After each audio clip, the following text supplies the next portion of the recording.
Good morning, everyone. Happy Wednesday morning to you, and welcome back to Morning Musings. My name is Don K. Preston. I'm the president of Preterist Research Institute of Ardmore, Oklahoma. Can you believe it's December? I mean, good grief, where did this year go? I turned 71 years old at the end of this month. All birthday gifts gladly accepted. Anyway, it's absolutely amazing how time is passing so rapidly. All of that. All right. We are continuing our study of Isaiah chapter 60 as it relates to Matthew 25, 1 to 13, the parable of the coming of the Son of Man for the wedding, the 5 wise, 5 foolish virgins.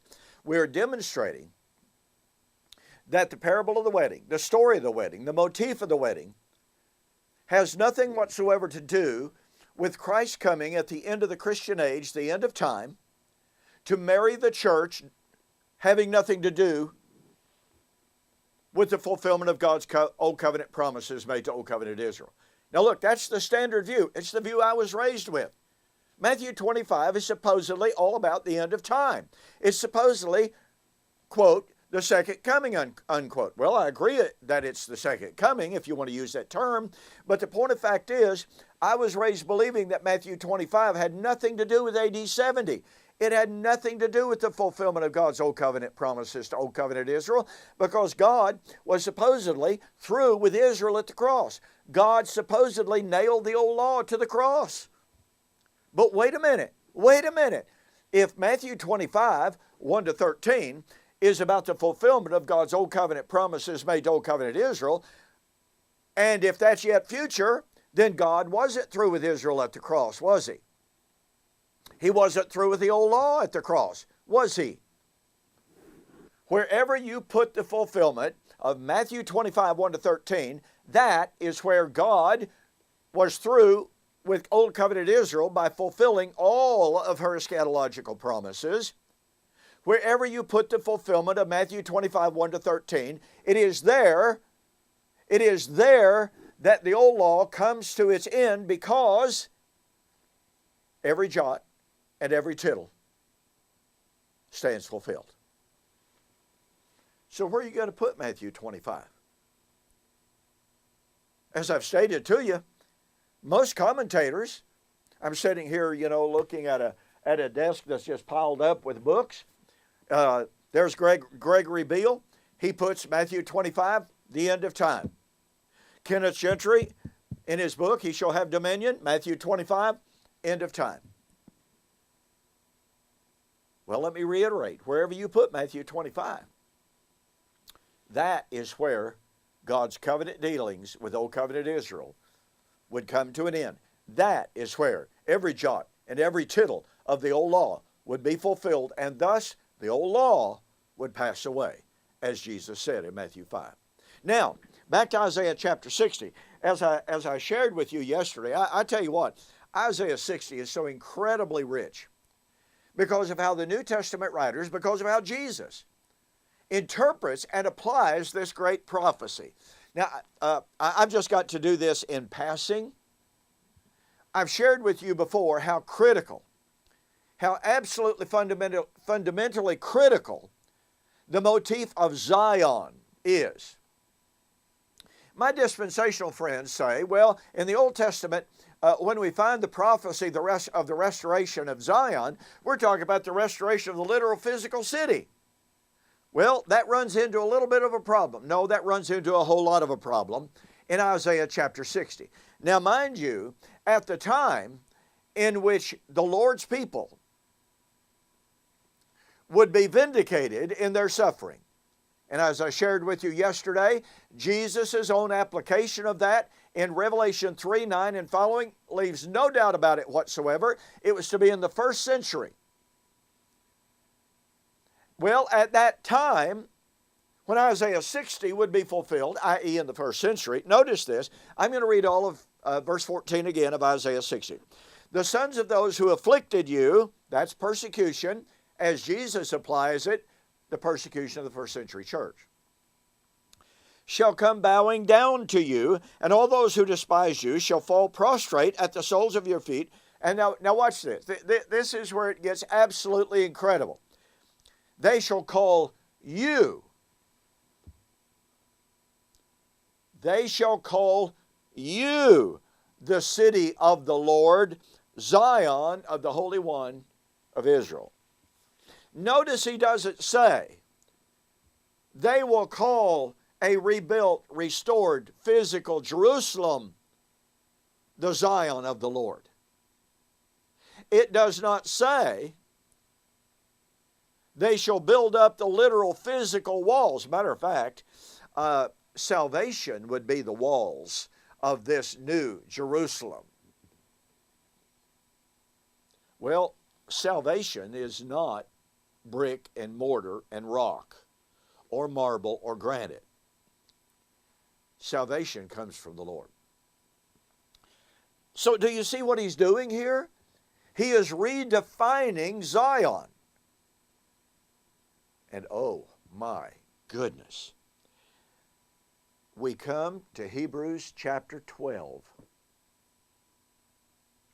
After teaching in the entirety of the book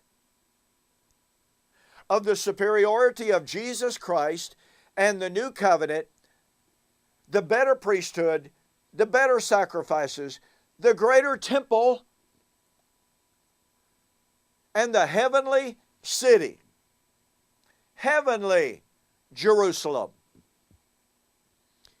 He says, you have not come to a mountain that might not be touched, that burned with fire and smoke and tempest, and that could not be touched. And if so much as an animal touched that mountain, it was to be thrust through with a spear.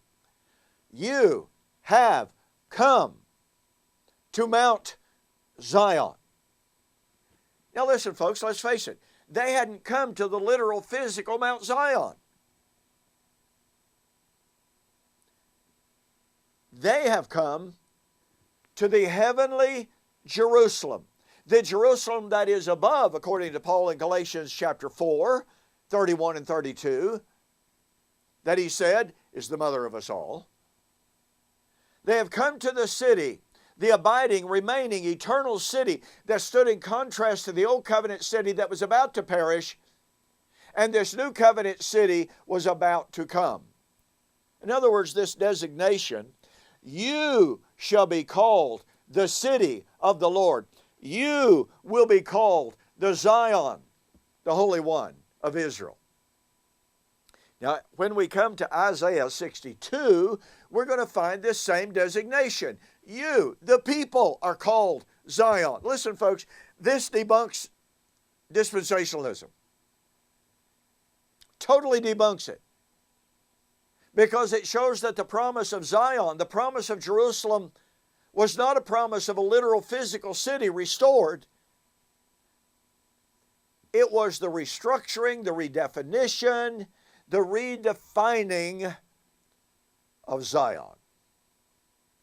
And remember, in the first century, you have come to Mount Zion. Now, how does this relate to our study of Matthew 25 and the wedding? Well, it's because the Lord would marry Zion. Jerusalem. Remember, Isaiah 52. Let me turn right back there. Do you remember that? Awake, awake, put on your strength, O Zion. Put on your beautiful garments. Folks, those are the wedding garments. O Jerusalem, the holy city. So here we have in Isaiah chapter 60 the time in which Jerusalem would be redefined. And Zion is the people of God. And Zion is the wife. Oh, once again, when would that wedding take place? Between the new Jerusalem and the Lord? At the destruction of the old Zion. At the desolation of the old Jerusalem, the great persecutor of the people of God. Revelation 19:6. At the fall of Babylon, the song of praise.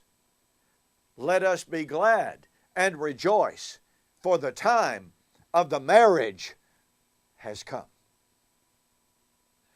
So here is Isaiah 60. Again, granted, it doesn't speak of the new covenant, doesn't even mention the wedding. But guess what? By redefining Zion and looking forward to the time in which God's people would be called Zion, it's talking about the wedding and it's talking about the new covenant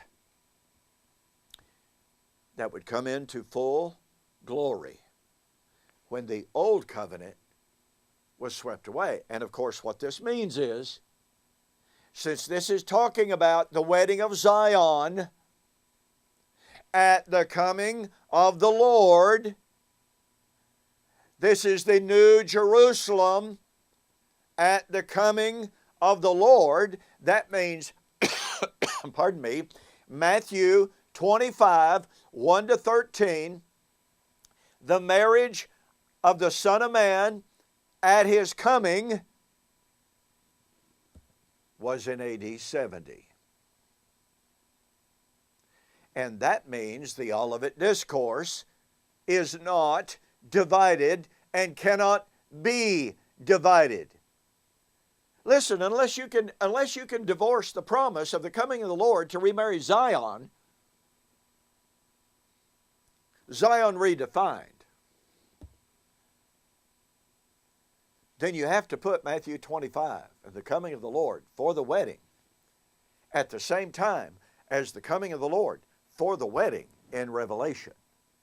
And once again, that demands. And oh, by the way, Kenneth Gentry has been writing this book on Revelation, the time of the divorcement of Israel, but he understands it's also the time of the marriage, the new covenant marriage that he says took place, guess when?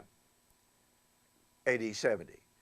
So how do you go to Matthew 25 and say, oh, verses 1 to 13, end of time?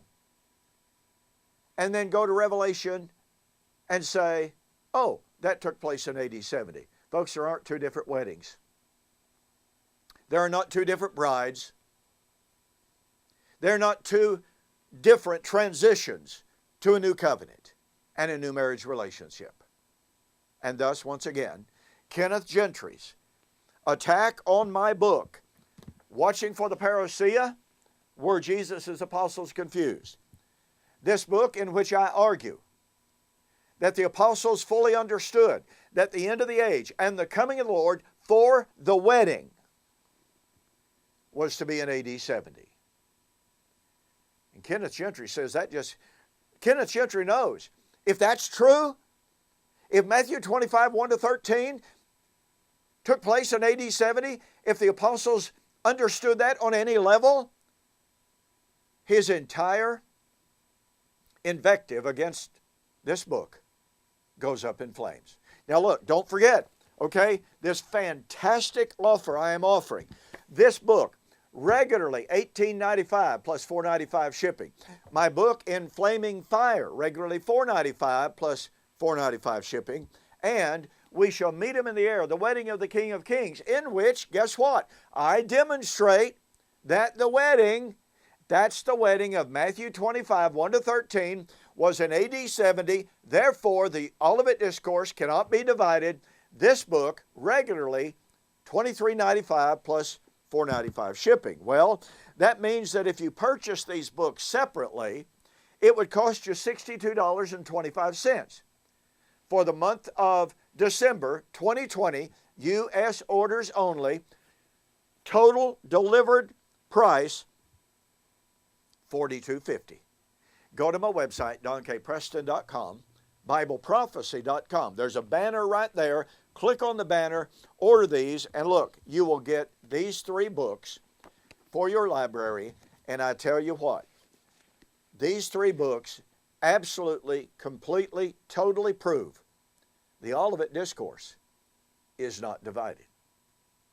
The coming of the Lord for the wedding was in AD 70.